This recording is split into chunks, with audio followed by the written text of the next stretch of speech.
Integrated mathematics चॅनलवरती सर्वांचं स्वागत आहे. आज आपण पाहणार आहोत डबल इंटिग्रेशनचं सेकंड लेक्चर. ओके, तर त्याच्यामध्ये सेकंड केस पाहणार आहोत, ज्या केसमध्ये आपल्याला लिमिट दिलेली नसणार आहे. Evaluation of double integration when limits are not provided. Okay, limit दिलेली नसताना ती लिमिट कशी फाइंड करायची हे आपल्याला या केसमध्ये बघायचं आहे आणि त्याच्यावरची काही एक्झाम्पल पण आपण पाहणार आहोत. Okay, so if I is equal to double integration over R of f of xy dx y dy is defined over the region R given by x is equal to 0, y is equal to 0 and x plus y is equal to a, then find the limit using following methods. दोन method आहेत, त्यांची मदत घेऊन आपल्याला limit find करायचं आहे. एक particular example आहे पाहे, x इज इक्वल टू 0 घेतलाय, y is equal to 0 line घेतलेली आहे आणि x plus y is equal to a घेतलेला आहे. म्हणजे या दिलेल्या गिवन कर्व आहे. ओके, या कर्वने बाउंड केलेला रिजन आपल्याला शोधायचा आहे आणि तो शोधल्यानंतर त्याची लिमिट आपल्याला फाइंड करायची आहे. तर पहिली मेथड आपण बघतोय, integration first with respect to y then with respect to x. Okay, तर पहिल्या स्टेप मध्ये काय करायचं आहे, step 1, step first, draw curves x is equal to 0. x is equal to 0 म्हणजे काय असतोय, तर तो असतोय y axis. Okay, x is equal to 0 म्हणजे y ऍक्सिस असणार आहे. दुसरं इक्वेशन दिलेलं आहे y is equal to 0. y is equal to 0 म्हणजे काय, तर x ऍक्सिस. त्याच्यानंतरचं इक्वेशन दिलेलं आहे x plus y is equal to a. Okay, x ची पॉवर 1 आहे, y ची पॉवर पण 1 आहे, म्हणजे हे स्ट्रेट लाईनचं इक्वेशन आहे. ही आहे स्ट्रेट लाईन. ओके, आता कोणत्या पॉइंट मधून पास होती, तर ती फाइंड करण्यासाठी put y is equal to 0 implies x plus 0 is equal to a. So this implies x is equal to a. Okay, so point is a comma 0 आणि नंतर x is equal to 0 put करा, तुम्हाला भेटेल y 0 plus y is equal to a means y is equal to a. So point is 0, a. म्हणजे या दोन point मधून ती लाईन पास होणार आहे. Okay, therefore x plus y is equal to a line passing through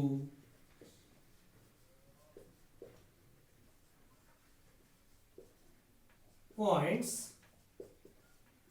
a, 0 and 0, a.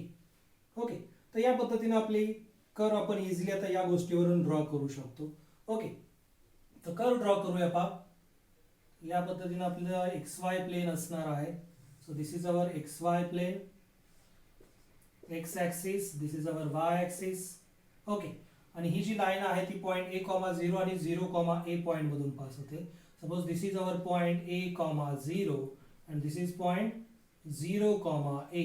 तर या दोन पॉइंट मधून पास होणारी लाईन म्हणजे साधारण या पद्धतीने ती लाईन असेल.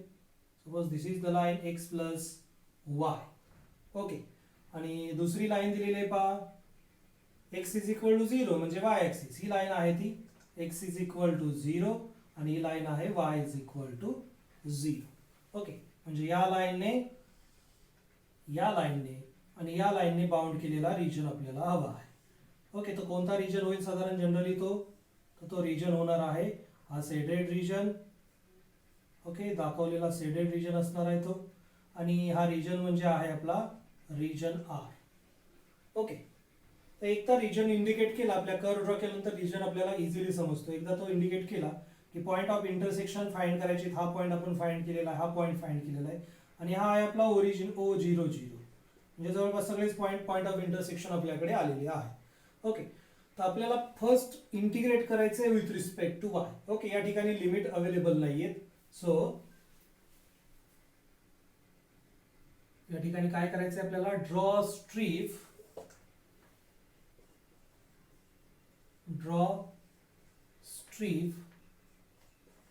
parallel to y axis in region R. Okay, दिलेला जो रिजन आहे, आपण जो फाइंड केलेला रिजन आहे, त्याच्यामध्ये तुम्ही कुठेही स्ट्रीप ड्रॉ करू शकता जी की आपल्या y ऍक्सिसला पॅरलल असेल. ओके, मग मी या ठिकाणी ही स्ट्रीप ड्रॉ करतोय पहा. So this is our strip parallel to y axis. Okay,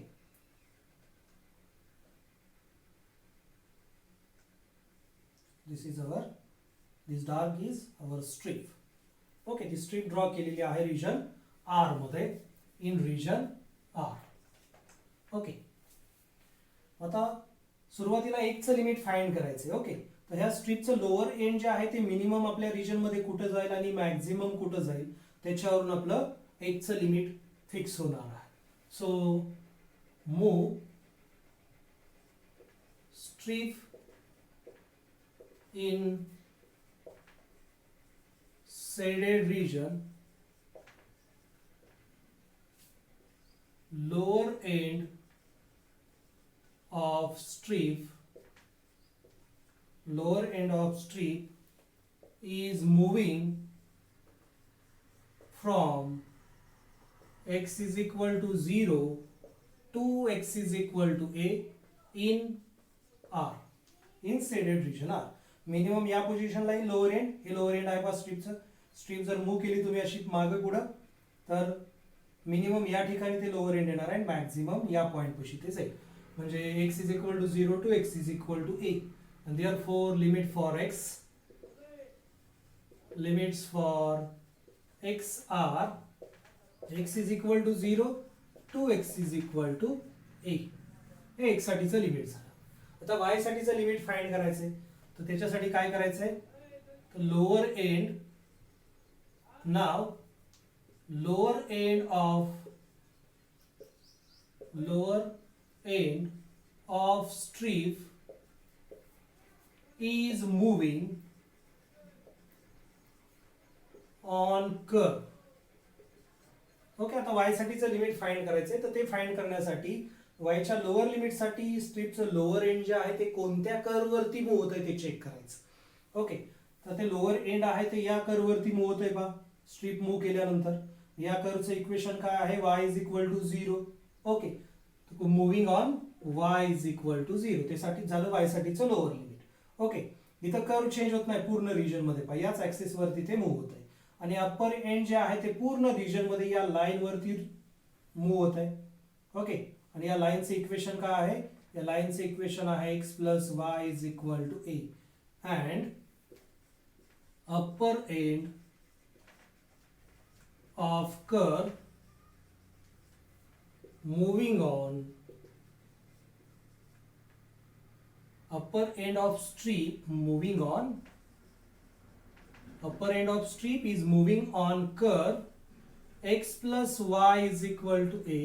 म्हणजे याच्यावरून y ची व्हॅल्यू येणार आहे पहा a minus x, and therefore limits for y are y is equal to 0 to y is equal to a minus x. या पद्धतीने आपल्याला y ची लिमिट मिळून जातात. परत एकदा सांगतो पहा, स्ट्रीप आपण पॅरलल घेतलेले y ऍक्सिसला, म्हणजे y चं limit in terms of variable x येणार आहे. तर ते फाइंड करण्यासाठी आपली जी स्ट्रीप आहे ती आपण रिजन मध्ये मूव्ह करतो. ती मूव्ह करत असताना लोअर एंड जे आहे ते कोणत्या कर्व वरती मूव्ह होतंय ते बघायचंय. तर ते मूव्ह होतंय line y is equal to 0 वरती.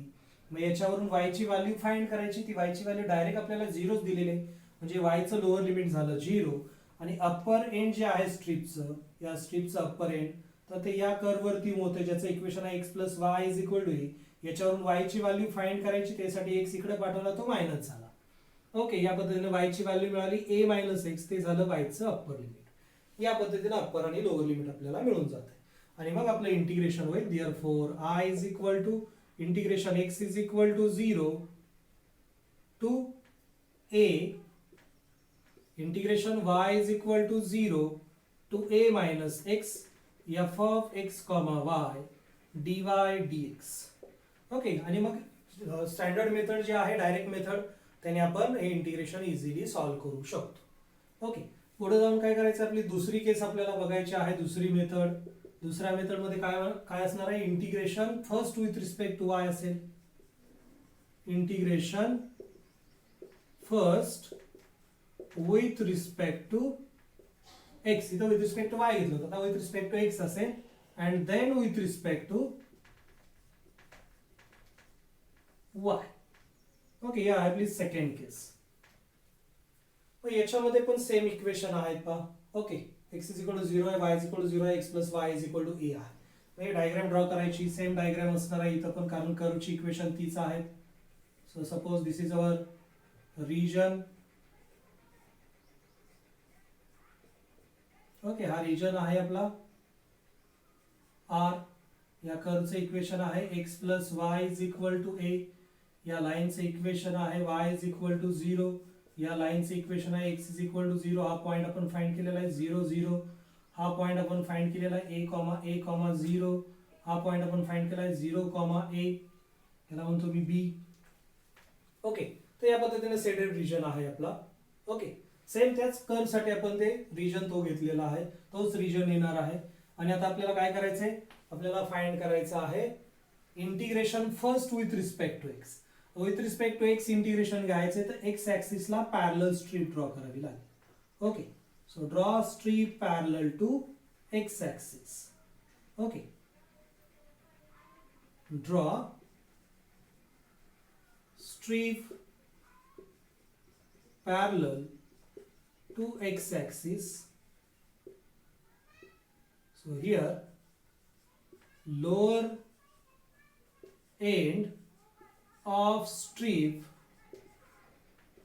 is moving from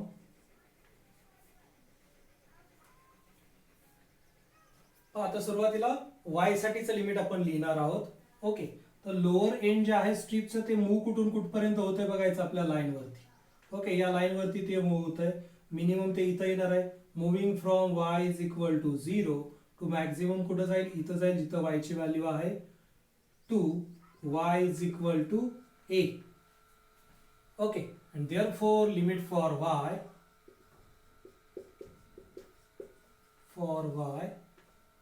काय असणार आहेत, y is equal to 0 to y is equal to a.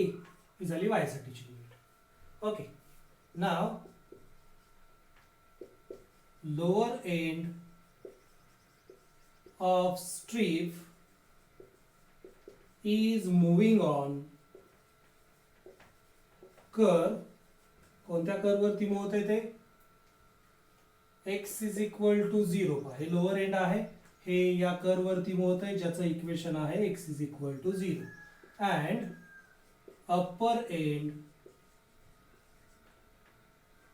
on x plus y is equal to 0, sorry equal to a. आणि अप्पर एंड जे आहे स्ट्रीपचं, हे upper end असणार आहे या केसमध्ये. तर या लाईन वरती ते मूव्ह होत आहे. ओके, या लाईनचं इक्वेशन आहे x plus y is equal to a. आणि याच्यावरून x ची व्हॅल्यू येईल x is equal to a minus y. And therefore limits for y are y is equal to 0 to y is equal to, sorry, limits for x are x is equal to 0 to x is equal to a minus y. And therefore I become integration y is equal to 0 to a, integration x is equal to 0 to a minus y. हा limit आलेला आहे. Okay, function as it is f of xy, first integrate with respect to x and then with respect to y. तर या पद्धतीने या दोन cases आहेत पहा. परत एकदा एक्सप्लेन करतो पाहिजे. इंटिग्रेशन घ्यायचंय first with respect to y, ज्याच्या रिस्पेक्टिव्ह इंटिग्रेशन घ्यायचंय, कोणाच्या घ्यायचंय, वायच्या. तर वाय ऍक्सिसला पॅरलल स्ट्रीप ड्रॉ करायची आपल्या रिजन मध्ये. ओके, ती ड्रॉ केल्यानंतर स्ट्रीपचं लोअर एंड जे आहे ते एक्स साठी, आता with respect to Y integration घ्यायचं आहे अगोदर. ओके, तर लोअर एंड आहे ते एक्स साठी कुठून कुठपर्यंत मूव्ह होत आहे आपल्या कर्व वरती ते बघायचं. इथे मिनिमम इथं असणार आहे, इथं x ची व्हॅल्यू आहे 0. मॅक्झिमम लोअर एंड इथं येईल जिथे x ची व्हॅल्यू आहे. ते झालं x साठीचं लिमिट. आता y साठीचं लिमिट फाइंड करायचंय. तर y चं लिमिट फाइंड करण्यासाठी लोअर एंड कोणत्या कर्व वरती मूव्ह होत आहे ते बघायचं. त्या कर्वच्या इक्वेशन वरून y ची व्हॅल्यू लिहायची. तर ते मूव्ह होते y इज इक्वल टू 0 वरती, त्याच्यावरून y ची व्हॅल्यू काय आली, 0च येणार आहे. आणि अप्पर एंड आहे ते या कर्व वरती मूव्ह होते, स्ट्रीप पुढे मागे मूव्ह केल्यानंतर.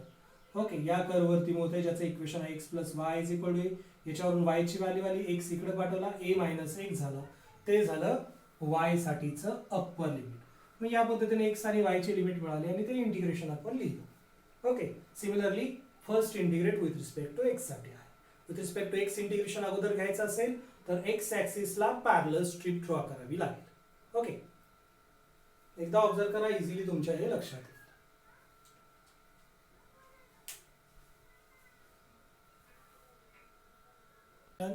If limits are not provided. Okay, limit दिलेलं नसताना डबल इंटिग्रेशन कसं घ्यायचं हे आपण बघतोय. ओके, तुम्ही विथ रिस्पेक्ट टू सुरुवातीला वाय इंटिग्रेशन तुम्हाला घ्यायचं असेल तर वाय ऍक्सिसला पॅरलल स्ट्रीप ड्रॉ करावं लागते दिलेल्या रिजनमध्ये. जर तुम्हाला with respect to x integration अगोदर घ्यायचं असेल तर तुम्हाला एक्स ऍक्सिसला पॅरलल स्ट्रीप ड्रॉ करावी लागेल. ओके, तर आपण याचं पहिलं एक्झाम्पल बघतोय. पहा, एक्झाम्पल दिलं, evaluate double integration over R of x y into bracket x plus y dx dy over the region bounded by y square is equal to x comma x square is equal to Y. इथं x किंवा y दोघांपैकी कोणाची तरी power, एकाची power, एका व्हेरिएबलची power 2 असेल तर ते पॅराबोलाचं इक्वेशन असतं, सर्वांना माहित आहे. आणि हे स्टँडर्ड इक्वेशन आहे पॅराबोलाचं, Y square is equal to X and X square is equal to Y. Okay, तर सुरुवातीला जे दिलेलं इंटिग्रल आहे त्याला आपण आय मानूया. Let I is equal to double integration over R x y into bracket x plus y dx dy. Okay, याला थोडं सिम्प्लिफाय करूया, एक्स वाय ने आतमध्ये मल्टिप्लाय करूया म्हणजे ते होईल double integration over R of x square y plus x y square. Okay, dx dy. आता डिसाइड करायचं कोणाच्या रिस्पेक्टिव्ह अगोदर इंटिग्रेशन घ्यायचं, विथ रिस्पेक्ट टू वाय घ्यायचं का विथ रिस्पेक्ट टू एक्स घ्यायचं. तर ते डिसाइड होणार आहे आपल्या फंक्शनवरून. इथं फंक्शन आहे पहा एक्स स्क्वेअर, एक्स स्क्वेअरचं इंटिग्रेशन आपण इझिली लिहू शकतो. वायचं फंक्शन आहे वाय, वायचं इंटिग्रेशन आपण इझिली लिहू शकतो. सेम या ठिकाणी आहे पहा, म्हणजे तुम्ही विथ रिस्पेक्ट टू एक्स पण इंटिग्रेशन करू शकता अगोदर किंवा विथ रिस्पेक्ट टू वाय पण करू शकता. ओके, तर मी सुरुवातीला with respect to y integrate करतोय. ओके, तर दिलेले रिजन मी लिहितो गिवन कर्व्स आर, दिलेल्या कर्वची इक्वेशन लिहितोय मी रिजन फाइंड करण्यासाठी. तर पहिली कर्व आहे पहा y square is equal to x. Okay, कशाचं इक्वेशन आहे हे, पॅराबोलाचं इक्वेशन आहे. पॅराबोला पासिंग थ्रू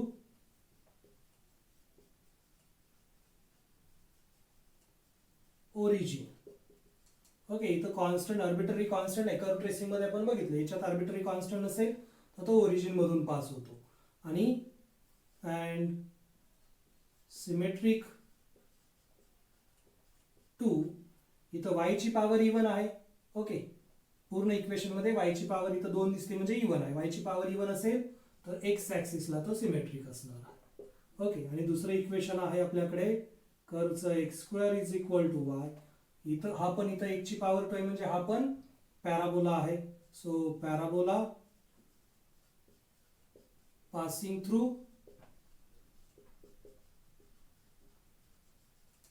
ओरिजिन, याच्यामध्ये पण आर्बिटरी कॉन्स्टंट नाही म्हणजे ओरिजिन मधून पास होते. ओके, आणि एक ची पॉवर इवन आहे, एक ची पॉवर इवन आहे म्हणजे हा वाय ऍक्सिसला सिमेट्रिक आहे. And symmetric to Y axis. Okay, आणि मग आपल्या कर्व आपण ड्रॉ करूया. सिंपल कर्व ड्रॉ करायची आहे, रफ स्केच असणार आहे ते. Y square is equal to X म्हणजे parabola passing through origin and symmetric to x axis. X ऍक्सिसला सिमेट्रिक असा हा पॅराबोला असेल. Suppose this is our parabola Y square is equal to X. आणि दुसरा पॅराबोला आहे पहा X square is equal to Y, जो की ओरिजिन मधून पास होतो आणि वाय ऍक्सिसला सिमेट्रिक आहे. साधारण या पद्धतीने त्या कर्वचे शेप असेल. ही कर्व आहे तुमची x square is equal to Y. Okay, आणि यांनी सेट केलेला, यांनी बाउंड केलेला रिजन आपल्याला हवा आहे, म्हणजे हा रिजन आपल्याला हवा आहे. ओके, या दोघांनी बाउंड केलेला, या दोन्ही कर्वने बाउंड केलेला रिजन. ओके, हा रिजन झाला दोघांनी बाउंड केलेला. So this is our region R. Okay, तर आपल्याला फर्स्ट इंटिग्रेशन घ्यायचं आहे with respect to y. Therefore सुरुवातीला हा पॉइंट ऑफ इंटरसेक्शन फाइंड करायचा आहे. हा पॉइंट ऑफ इंटरसेक्शन आहे O. So point of intersection O is O0 0. Okay, हा ओरिजिन आहे पहिला पॉइंट ऑफ इंटरसेक्शन आणि दुसरा पॉइंट आहे त्याला मी म्हणतो ए. पॉइंट ऑफ इंटरसेक्शन दोनच पॉईंट आहे तिथे intersecting point. Point of intersection A is. Okay, आता हा पॉईंट ऑफ इंटरसेक्शन म्हणजे काय, या दोन्ही कर्वचे इंटरसेक्शन आहे. ओके, तर काय करूया, एका इक्वेशन वरून x ची व्हॅल्यू दुसऱ्या इक्वेशन मध्ये पुट करूया. ओके, किंवा मग एका इक्वेशन वरून y ची व्हॅल्यू दुसऱ्या इक्वेशन मध्ये पुट करूया. So put y is equal to x square, y is equal to x square in equation y square is equal to x, and therefore y square is equal to x implies, y ची value याच्यामध्ये आपण x square put करतोय, तर येणार आहे x square bracket square is equal to x. So in that way we get x raised to 4 minus x is equal to 0. याच्यातून x common निघेल पा, so we get x into bracket x cube minus 1 is equal to 0. So this implies x is equal to 0 and x cube minus 1 is equal to 0. So this implies x is equal to, x cube is equal to 1. So this implies x is equal to 1. Okay, दोन point of intersection आलेले आहेत. ठीक आहे, x is equal to 0 आणि x is equal to 1. Okay, मग सुरुवातीला काय करूया, पुट करूया आपण. Put x is equal to 0 in equation, कुठल्याही दोन्हीपैकी एका इक्वेशन मध्ये पुट करूया आपण. Okay, in equation y is equal to x square. So this implies y is equal to 0 square is equal to 0. So put x is equal to 1 in equation y is equal to x square implies y is equal to 1 square is equal to 1. Okay, and therefore point of intersection are, therefore point of intersection are, सुरुवातीला x is equal to 0 put केला त्यावेळेस y is equal to 0 भेटला, म्हणजे point of intersection झाला 0 0. And ज्यावेळेस तुम्ही x is equal to 1 put केला त्यावेळेस y ची व्हॅल्यू काय आलेली आहे, 1 आलेली आहे. सो दुसरा पॉइंट आहे 1, 1. ओके, म्हणजे हा पॉइंट ऑफ इंटरसेक्शन काय भेटलेला आहे आपल्याला, a बिकम 1, 1 आणि दुसरा 0, 0. असे दोन पॉइंट ऑफ इंटरसेक्शन या ठिकाणी भेटलेले आहेत. ओके, आणि मग आता स्ट्रीप ड्रॉ करूया. ड्रॉ स्ट्रीप पॅरलल टू, अगोदर with respect to y integration घ्यायचं आहे आपल्याला, तर y ऍक्सिसला मी पॅरलल स्ट्रीप ड्रॉ करतो, parallel to y axis. Okay, तर या पद्धतीने आपली स्ट्रीप येईल. हा पार्ट डार्क दाखवतोय मी, ती आपली स्ट्रीप आहे. Okay, so this is our strip. ठीक आहे, याचं लोअर एंड आता कुठून कुठपर्यंत मूव्ह होतंय पहा. Lower end of strip is moving from, obviously आपल्या रिजन मध्ये. ओके, आपल्या रिजन मध्येच ते मूव्ह होणार आहे. तर लोअर एंड मिनिमम आपल्या रिजन मध्ये कुठे येईल, इथं येईल, या पॉइंटला.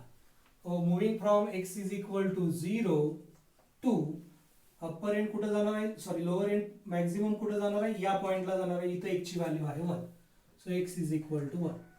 So therefore limits for x are x is equal to 0 to x is equal to 1. हे झाले x साठीचे लिमिट. ओके, आता y साठीचे लिमिट फाइंड करायचे आहेत. So now lower end of strip is moving on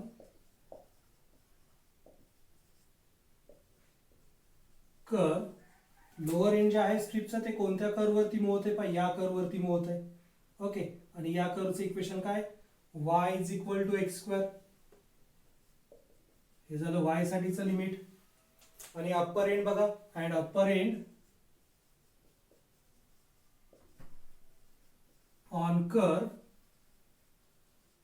upper end जे आहे ते या कर्व वरती मूव्ह होते पहा. ओके, आणि या कर्वचं इक्वेशन आहे y square is equal to x. So this implies y is equal to plus or minus root x. Okay, पण आपण पॉझिटिव्ह क्वाड्रंट मध्ये आपला रिजन आहे त्याच्यामुळं y is equal to काय येणार आहे, y is equal to root x. Okay, कारण रिजन कुठं आहे, region in positive quadrant. Okay, region हा आपला पॉझिटिव्ह क्वाड्रंट मध्ये आहे त्याच्यामुळे फक्त पॉझिटिव्ह व्हॅल्यू येईल. Therefore limits for y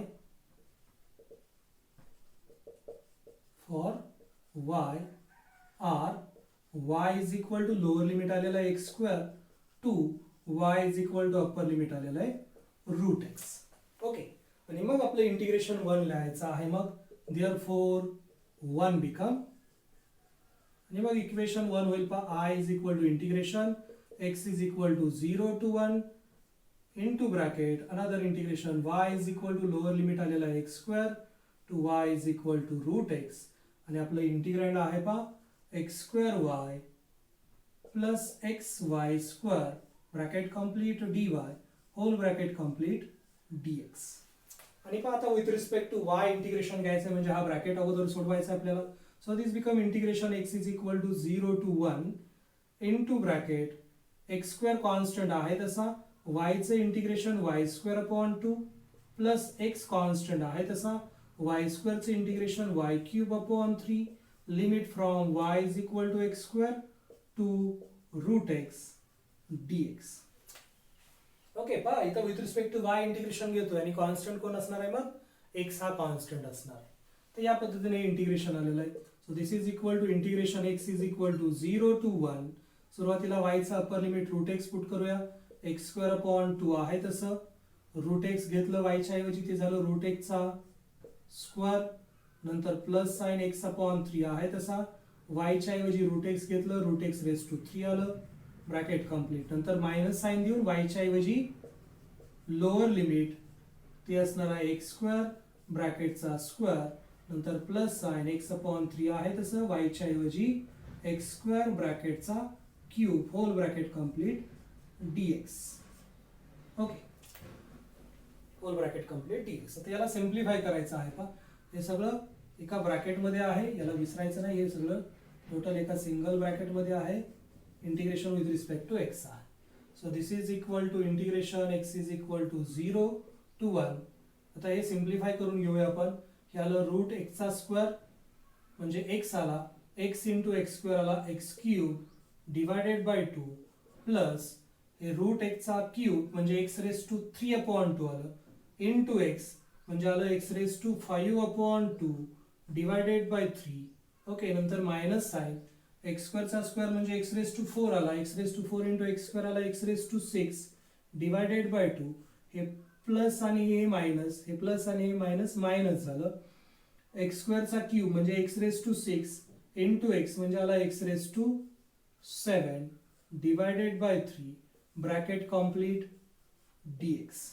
okay, या पद्धतीने हे फंक्शन येते. आणि आता आपल्याला इंटिग्रेशन घ्यायचं आहे विथ रिस्पेक्ट टू x. तर मग विथ रिस्पेक्ट टू x याचं इंटिग्रेशन येऊन जाईल पहा is equal to X cube चे integration x raise to 4 upon 2 into 4 plus x raise to 5 upon 2 चे integration x raise to 7 upon 2 कारण 1 ऍड झाला त्याच्यामध्ये divided by 3 into 7 upon 2 minus x raise to 6 चं x raise to 7 upon 2 into 7 minus x raised to 7 च x raised to 8 upon 3 into 8 bracket complete limit from x is equal to 0 to x is equal to 1. Now put limit. आता limit put करा याच्यामध्ये. ते होऊन जाईल पहा equal to 1 raised to 4 divided by 2 into 4 then plus sign 1 raised to 7 upon 2 divided by 3 into 7 upon 2 then minus sign 1 raised to 7 divided by 2 into 7 again minus sign 1 raised to 8 divided by 3 into 8. आणि lower limit put केलं त्याच्यामध्ये तिथे 0च होऊन जाईल.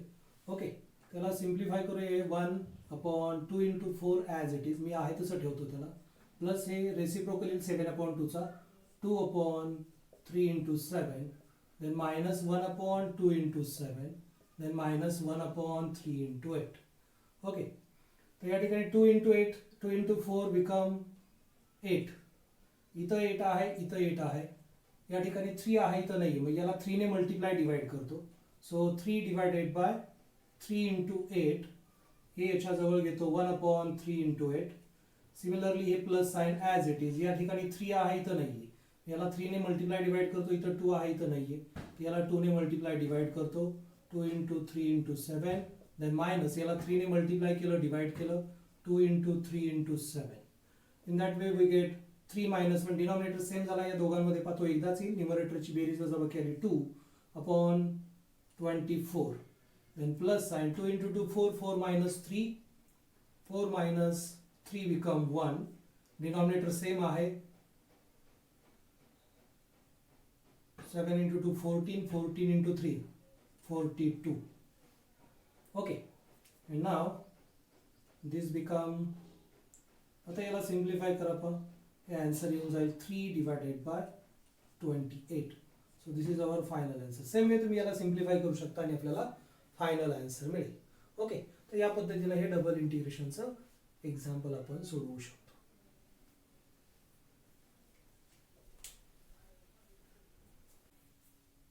Now this is our second example if limits are not provided okay तर integral काय आहे ते बघूया आपण I is equal to double integration over r 1 upon x raised to 4 plus y square dx dy over the region y is greater than equal to x square and x is greater than equal to 1 okay आता इथं greater than equal to दिलंय म्हणून घाबरून जायचं काही कारण नाहीये इथं इक्वल टू कन्सिडर करायचं आपण okay y is equal to x square म्हणजे काय झालं दोघांपैकी एका व्हेरिएबलची पॉवर 2 आहे म्हणजे हा पॅराबोला आहे याच्यात कॉन्स्टंट दिसत नाहीये प्लस मायनस केलेला म्हणजे हे ओरिजिन मधून पास होत आहे आणि दुसरी गोष्ट एक ची पॉवर सर्व ठिकाणी इवन आहे म्हणजे ते y ऍक्सिसला सिमेट्रिक आहे ठीक आहे आणि दुसरं इक्वेशन आहे x equal to y sorry x is equal to 1 x is equal to 1 म्हणजे काय line parallel to y axis passing through point x is equal to 1 okay तर या दोन कर्व आपल्याला दिलेले आहेत तर त्याच्यावरून आपण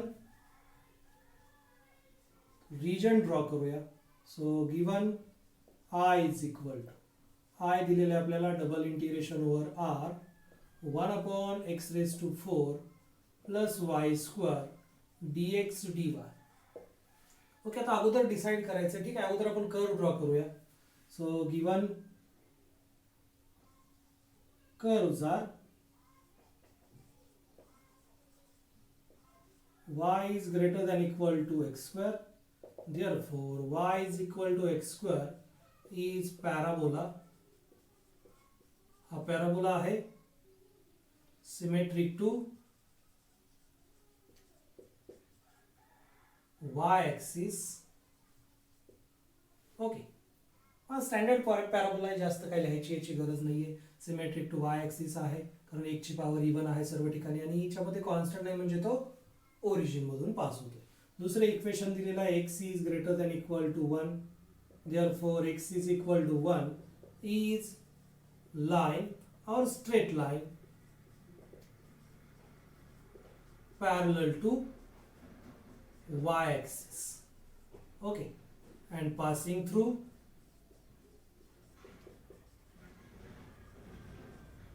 one comma 0 okay कारण x is equal to 1 दिलेला आहे ठीक आहे so draw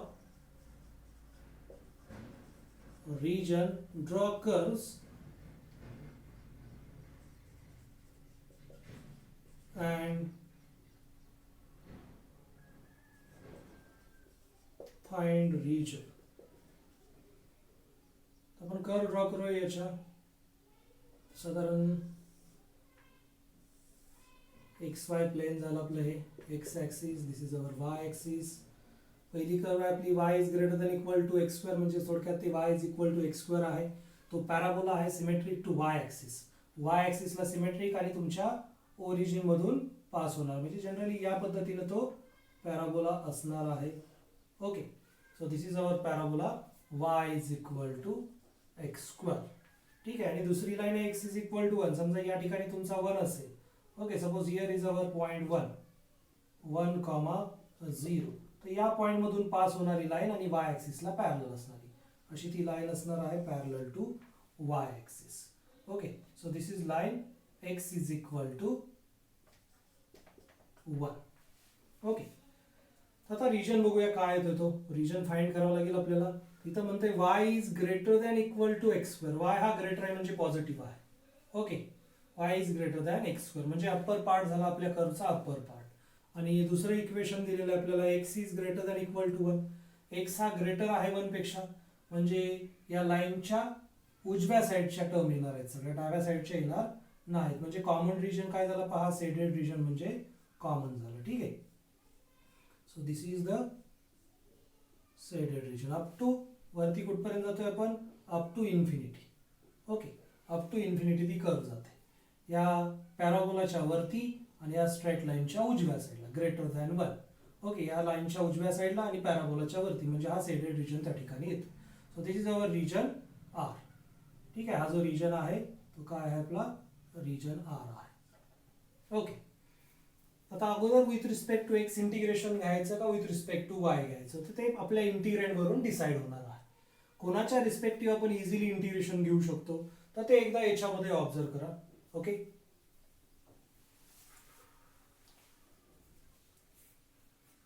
याच्यामध्ये पहा फंक्शन आहे 1/x⁴ प्लस y². जर आपण with respect to x integration घ्यायचं ठरवलं अगोदर, तर याच्यासाठी रिलेटेड कुठलाही स्टँडर्ड फॉर्म्युला आपल्याकडे अवेलेबल नाही, कारण या ठिकाणी व्हेरिएबल आहे एक्स, वाय हा कॉन्स्टंट आहे, व्हेरिएबल कोण आहे एक्स, एक्सची पॉवर 4 असतानाचा फॉर्म्युला आपल्याकडे नाही. जर आपण हे with respect to y integrate करायचं ठरवलं, तर याचा स्टँडर्ड फॉर्म्युला आपल्याकडे आहे पहा, dy/y² प्लस a² या फॉर्म्युल्यामध्ये बसते हे, तर 1/a tan inverse y/a. Okay, तर या स्टँडर्ड फॉर्म्युल्यामध्ये हे बसेल, कारण या ठिकाणी x⁴ हा काय असणार आहे, हा असणार आहे कॉन्स्टंट. ओके, आणि y ची पॉवर 2 आहे, म्हणजे या फॉर्म्युल्यामध्ये बसते y² प्लस कॉन्स्टंट, कारण x⁴ हा कॉन्स्टंट आहे. मग या पद्धतीने ते येईल 1/a tan इनवर्स y/a. म्हणजे अगोदर आपल्याला with respect to Y integration घ्यावं लागेल, तरच हे आपण सोडवू शकतो. हे फिक्स झालं, लक्षात आलं सर्वांच्या. So now draw strip parallel to Y axis. अगोदर with respect to Y integration घ्यायचंय, म्हणजे वाय ऍक्सिसला पॅरलल स्ट्रीप ड्रॉ करावी लागेल. Suppose this is our strip. Okay, dark दाखवलेली जी आहे ती आपली स्ट्रीप आहे parallel to Y axis. Okay, लक्षात यावं म्हणून त्याला मी डार्क करतोय जरा जास्त.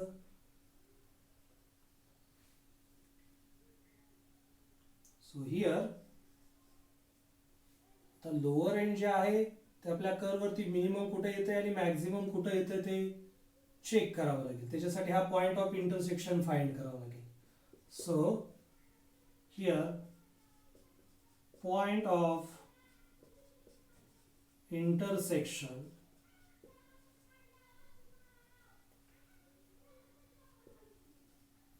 is A. आता या दोन कर्वच्या इंटरसेक्शनचा पॉइंट आहे, therefore put x is equal to 1 in equation y is equal to x² implies y is equal to 1² which is equal to 1. Okay, so therefore point is 1, 1. म्हणजे हा intersecting point काय भेटलेला आहे आपल्याला, 1, 1 पॉइंट भेटलेला आहे. Okay, lower end of strip Y ऍक्सिसला parallel strip draw केलेली आहे, म्हणजे अगोदर एकचं लिमिट फाइंड करायचं जे की कॉन्स्टंट असेल. ओके, तर लोअर एंड जे आहे आपल्या स्ट्रीपचं ते मूव्ह होणार आहे आपल्या कर्व वरती. Lower end of strip is moving in region R. In region R कुठल्या पॉइंट पासून, from x is equal to या पॉइंटला minimum end lower end minimum इथे येणार आहे, इथे एक ची व्हॅल्यू आहे 1. From x is equal to 1 to upper end जे आहे ते स्ट्रीप मूव्ह केल्यानंतर अप्पर एंड याला वरती लिमिट नाही पहा, हा रिजन वरती असा पुढे वाढतच जाणार आहे. तो कुठपर्यंत जाईल, अप टू इन्फिनिटी जाईल. ओके, हा रिजन असाच पुढे कुठे जाणार आहे, अप टू इन्फिनिटी जाणार आहे. So upper end up to x is equal to infinity. Okay, म्हणजे ही जर स्ट्रीप तुम्ही मूव्ह केली, मिनिमम इथे लोअर एंड आणि मॅक्झिमम लोअर एंड जे आहे ते असं मूव्ह होत जाईल या कर्व वरती, कुठपर्यंत जाणार आहे, अप टू इन्फिनिटी. हा कर्व जो आहे तो त्याला लिमिट नाही, ते अप टू इन्फिनिटी जाते. So x is equal to infinity. And now म्हणूया आपण, नाव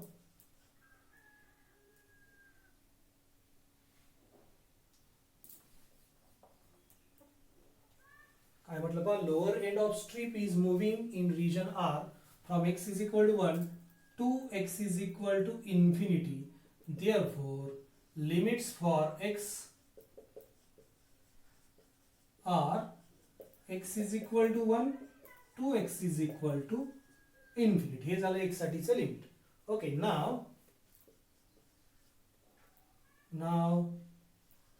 move lower end of strip is moving on curve. कोणत्या कर्व वरती मूव होतं बघायचं. लोअर एंड, हे लोअर एंड आहे आणि upper end up to infinity आहे. लोअर एंड जे आहे ते या कर्व वरती मूव होत आहे आपल्या रिजन मध्ये. ओके, ज्याचं इक्वेशन आहे y is equal to x square. Moving on curve y is equal to x square and upper end is moving on, हे अप्पर एंड आहे पण अप्पर एंडला वरती लिमिट नाहीये. ओके, म्हणजे y चं लिमिट काय राहील, on y is equal to infinity. Okay, तर वरती y कुठपर्यंत आहे आपल्याला माहित नाही, म्हणजे तो अप टू इन्फिनिटी आहे. ठीक आहे. and therefore limit for y are y is equal to x square to y is equal to infinity. ठीक आहे. हे अप्पर एंड आहे. हे अप्पर एंड या रिजनचा एंड होत नाही, हे अप टू इन्फिनिटी जाते. म्हणजे अप्पर एंड कुठपर्यंत जाणार आहे, अप टू इन्फिनिटी. वायच्या इन्फिनिटी व्हॅल्यूला तिथं जाऊन ते मूव्ह होईल, म्हणजे वायचं अप्पर लिमिट झालं infinity. And therefore I is equal to integration x is equal to lower limit काय आलेलं आहे x 1 टू अप्पर लिमिट आलेलं आहे इन्फिनिटी. आणि y साठीचं लोअर लिमिट आहे y is equal to x square to y is equal to infinity dy divided by y raise to 2 plus X square bracket complete dx. Okay, मी जाणीवपूर्वक इथं x raise to 4 ला लिहिलेलं आहे. X square bracket square आपल्या standard फॉर्म्युलामध्ये ते बसावं. आणि मग तो स्टँडर्ड फॉर्म्युला मी इथे यूज करतोय पहा. Integration x is equal to 1 to infinity into bracket 1 upon a into tan inverse y upon a, limit from y is equal to x square to infinity dx. Since integration dy upon y square plus a square is equal to 1 upon a tan inverse y upon a. So here a square is equal to x raised to 4, means a is equal to x square, right? And now this become integration x is equal to 1 to infinity 1 upon x square constant as it is. याच्यामध्ये सुरुवातीला y च्या ऐवजी infinity put केलं upper limit, त्या झालं tan inverse infinity, नंतर minus sign देऊन y च्या ऐवजी लोअर लिमिट पुट केलं, ते आहे x square upon x square झालं ब्रॅकेट कंप्लीट dx.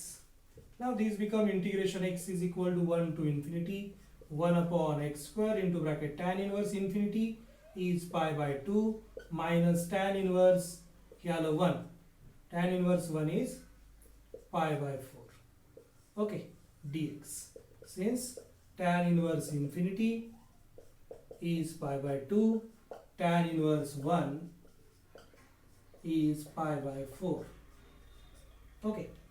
ते pi by 2 minus pi by 4 आलं, पाय बाय 4 ते कॉन्स्टंट आहे बाहेर घेतलं आणि इंटिग्रेशन मध्ये x is equal to 1 to infinity 1 upon x square dx.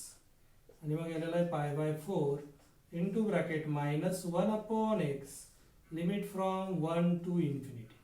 Okay, so this become pi by 4 into bracket minus 1 upon 1 minus 1 upon infinity minus 1 upon 1 with minus sign.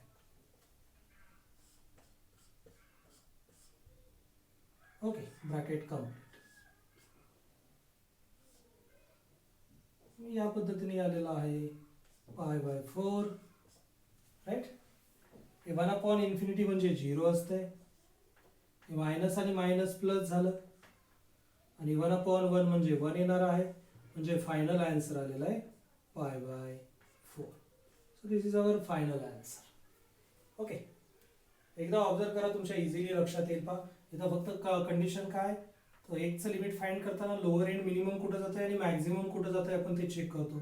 Lower end minimum इथं इथं इथं एकची value 1 म्हणजे एकचं lower limit झालं 1 आणि upper end जे आहे ते जातं अप टू इन्फिनिटी म्हणजे इथं एकची व्हॅल्यू इन्फिनिटी असणार आहे म्हणून एकचं अप्पर लिमिट झालं इन्फिनिटी. त्याच्यानंतर वाय साठीचं लिमिट फाइंड करायचंय. लोअर एंड जे आहे ते कोणत्या कर्ववरती मूव्ह होत आहे आपण ते चेक केलं. लोअर एंड आहे ते या कर्ववरती मूव्ह होते ज्याचं इक्वेशन आहे y is equal to x square म्हणजे वायचं लोअर लिमिट झालं एक्स स्क्वेअर आणि अप्पर एंड आहे ते अप टू इन्फिनिटीला जाते. ओके, जिथं वायची व्हॅल्यू इन्फिनिटी आहे म्हणजे वायचं अप्पर लिमिट झालं इन्फिनिटी. ओके, बाकी सगळं इझी आहे, काय अवघड नाहीये. ओके, एकदा ऑब्झर्व करा, इझिली तुमच्या लक्षात येईल. थँक्यू.